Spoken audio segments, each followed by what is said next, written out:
Welcome back everyone to the channel, encouraging you to earn more, spend less, and invest the difference. Now, currently there's been a lot of stimulus packages that have been already approved. We've seen bailouts for big companies, small companies, airlines. We've seen $1,200 stimulus checks getting mailed out directly to people. We've seen unemployment benefits increased by $600 per week.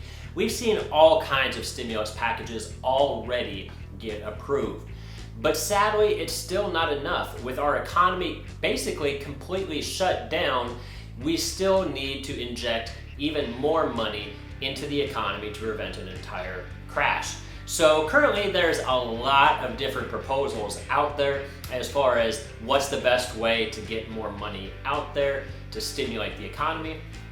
But there's three main proposals that kind of keep popping up consistently, where these are kind of the three main contenders of what we might look at going forward. So while none of these proposals have actually been funded or approved yet, these are the three main proposals currently, as of today, April 26th, of what we might be looking at in the future. So let's take a look and see what we've got. So the first proposal is known as the Emergency Money for the People's Act. And this would provide direct payments directly to US citizens and some green card holders, assuming they meet certain requirements. So essentially what it would do is it would pay $2,000 per month for each adult over the age of 16, assuming that they have an income cap where they earn less than $130,000 per year.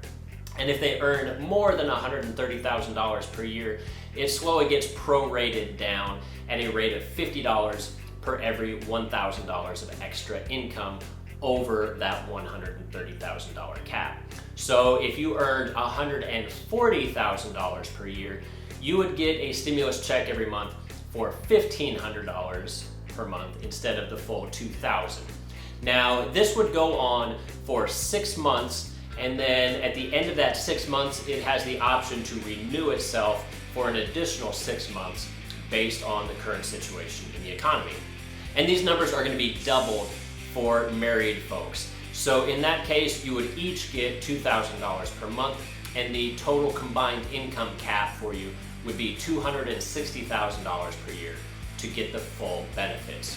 Now, under this program, parents can also claim some additional money based on the number of dependents under the age of 16. In this case, they're going to be able to get $500 per dependent up to a maximum of $1,500 per month. So in this example, if we had a family of 4 with 2 young children, you'd be looking at $5,000 per month for at least the next 6 months. And this money is completely tax-free, so this is not going to count towards your taxes. You're not going to have to pay federal or state taxes on this money, and it's also not going to count against you when it comes to qualifying for additional government subsidy items like food stamps or Section 8 housing. Now, obviously, everybody likes having some extra money. I know I sure wouldn't complain if I got an extra $2,000 in the mail, but it's a matter of funding, and I think that's where we're going to run into a problem here, because this is by far the most expensive program on our list.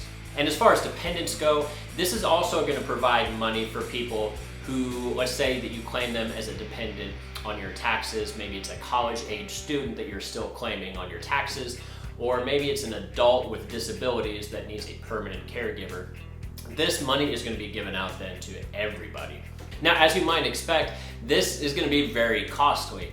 Now, it's estimated that this is going to cost America about $450 billion per month. So even if this just goes on for the minimum of the 6 months that it's planned for, it would already cost America more than all previous stimulus packages combined. And if this went on for the full 12-month cycle, this could cost America about $5.5 trillion in additional debt. And also, if this bill does get passed, I think they're going to hammer home a few details because, for one, I don't know, does a 16-year-old kid need $2,000 a month of tax-free income if he's already living with mom and dad and doesn't have any bills? I don't know. And does somebody that's already well enough off, that's earning $130,000 a year, do they really need a stimulus check? They're already doing pretty well for themselves. Do we need to be giving them more money on top of that? 130 just sounds pretty high to begin with. And lastly, since this money would be going to everybody, it doesn't matter if you were economically impacted by this or not. So somebody that's been laid off and their income has been dropped to zero would basically be getting the same amount of assistance as somebody that wasn't laid off and is still making their full normal salary, where they're now just getting money on top of it. So I don't know, we'll see how it plays out. It definitely has some pros, but I think it also has some cons. So if it does get passed, I would expect that some of these items would get tweaked a little bit. Maybe something not quite so robust. There would be a little bit more limitations on some of these items. So the second proposal that we have has been proposed by Representative Ilhan Omar, and this is known as the Rent and Mortgage Cancellation Act of 2020. The down and dirty version of it is basically nobody would owe anything on their primary home of where they're living. So if you are renting a house, you would not owe rent to your landlord for 1 full year. And if you are buying a home and you have a mortgage, you would not have to pay any money to your mortgage lender for 1 full year. Now this would only apply to your primary residence, so if you had a summer and a winter home or something like that, it would only apply to your primary residence. Additionally, the lack of paying either your landlord or your mortgage company, that would not go against your credit score, and the debt would not show up as debt owed when you're doing other calculations like debt to income ratios if down the line you need to apply for other additional loans. And on the surface, this actually sounds like a pretty logical step forward, and in fact it's actually significantly cheaper than the first proposal. Even doing this for an entire full year, it's estimated that it would cost roughly $1.3 trillion. Still a ton of money, but dramatically cheaper than the roughly $5.5 trillion that it would cost under the old program to run that for 12 months. So basically the way it would work is the government would step in and pay money to your lender if you have a mortgage company, or pay money directly to your landlord if you are renting. And that way everybody is still technically getting paid, it's just you don't owe anything. The government is paying your bills directly for you. But if you are a landlord, if you own rental properties, and you accept any money from the government under this program, which you basically have to because your tenants are no longer legally on the hook for paying rent for a full year. So if you want any money whatsoever, you have to take money under this program. And if you do take money under this program, there's a lot of additional stipulations that they've tacked on to this bill. And that's where I think things start to fall apart for this program. So one of the items is it imposes a 5-year rent freeze. So essentially landlords would not be able to raise the rent on any existing tenant nationwide for the next 5 years. Additionally, it includes other items like just cause evictions and tenant screening restrictions. For example, you would not be eligible to deny somebody a renter if during their application package they disclosed that they had previous criminal histories. Now, I don't know about you, but I'm not real thrilled about renting out a real nice home to convicted murderers, rapists, and child molesters. But under this act, all of those people would be completely protected.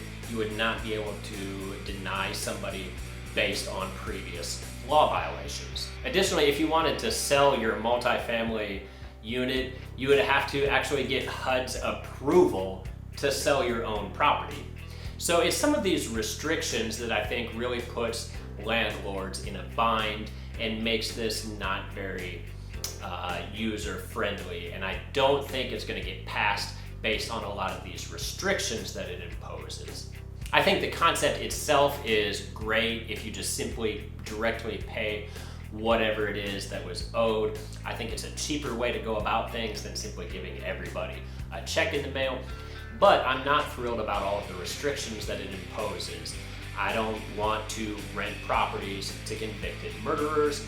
I don't want to go through the hassle and all the paperwork associated with having universal Section 8 housing available for all of my rental units, because Section 8 has additional annual inspections and processes, hoops that you have to jump through in order to get qualified for a Section 8 housing, and that would basically be mandatory then for every single landlord in the nation. And also, one thing that I don't like about this program is it tends to help the wealthier people as opposed to the poorer people. Because if you think back, basically you're not paying any money on where you currently actually live, your primary home, regardless if you're renting or if you have a mortgage. So if you are trying to live frugally and you have a one-bedroom apartment or a studio or something like that, and you're paying $500 a month for this tiny little crap hole of an apartment because you're trying to save money, then that's what the government is going to give you. They're going to give you the $500 a month for the next year. But if you are a multi-millionaire living in a $50 million mansion and you have a mortgage that's just through the roof of multiple tens of thousands of dollars a month, well, that's what the government is going to pay. You're basically off the hook for a full year on your ridiculously expensive McMansion. So the third proposal that's gaining a lot of steam is the Automatic Boost to Communities, also known as the ABC Act. This bill has been introduced by Representative Rashid Tlaib. Basically what this would do is it would give every single person in the United States a debit card that comes preloaded with $2,000 on it. And then every single month for 1 year after the coronavirus pandemic ends, whenever that is, it would be automatically reloaded each and every month with an additional $1,000.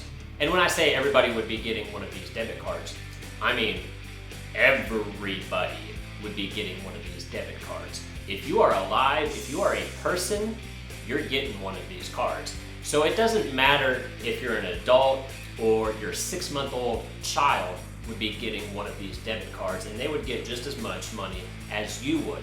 Also, it does not discriminate versus citizens, immigrants, or aliens. So even if you are an undocumented or illegal alien, or whatever terminology that you want to call it, even if you are not here legally, you would be getting one of these debit cards fully reloaded each and every month, as well as all of their children would as well. And there's no income limits for this particular program. So Mark Zuckerberg and Bill Gates would be getting these cards, just like theoretically the homeless guy on the street would be getting these cards. So it doesn't matter how much money you earn or whether you've been economically impacted by coronavirus or not. It doesn't matter if you're unemployed or working. Everybody would be getting one of these cards. And right there we come to the first problematic point in this bill, at least what I think, is because since there is no income caps on this program, everybody would be getting this debit card. So Bill Gates and Mark Zuckerberg, millionaires and billionaires, would be getting this money, just like your average Joe would. And also, since it's given to everybody, it would be given to even infants and newborns. And I don't know about you, but I don't think a 6-month-old child needs a debit card with $2,000 on it and $1,000 a month. I mean, even if the parents just tuck that money away and put it towards the college fund, that's realistically just a roundabout way of giving everybody free college. And I'm certainly not thrilled about giving additional government money specifically to undocumented or illegal workers, whatever you want to call them. Not only am I opposed to giving them this government assistance in the first place, I think the government of wherever they are a citizen of should be the country that helps these people out. But it's also going to be a problematic just to actually get this debit card to these people. Because in order to get this debit card to all of these undocumented people, these undocumented people basically have to announce to the world, to the government, here I am, send me a debit card. And so that's basically forcing them to self-identify that they're not here legally. So I think there's going to be a lot of people that would not apply for this program. Even if it did pass, they wouldn't apply for it because they don't want the government to know that they're here in the country, and they would basically have to announce themselves in order to get this debit card. But anyway, those are the three main stimulus packages that are currently being proposed, currently as of April 26th. They've got some good points, they've got some bad points. I think that something is going to get approved here probably within the next 30 to 45 days or so. It's just a matter of which plan are they going to go with and what tweaks are they going to make in order to fine-tune some of the details in these programs. Now, if you found this video useful, be sure to subscribe, leave a comment down below, and as always, I'll see you all again next time.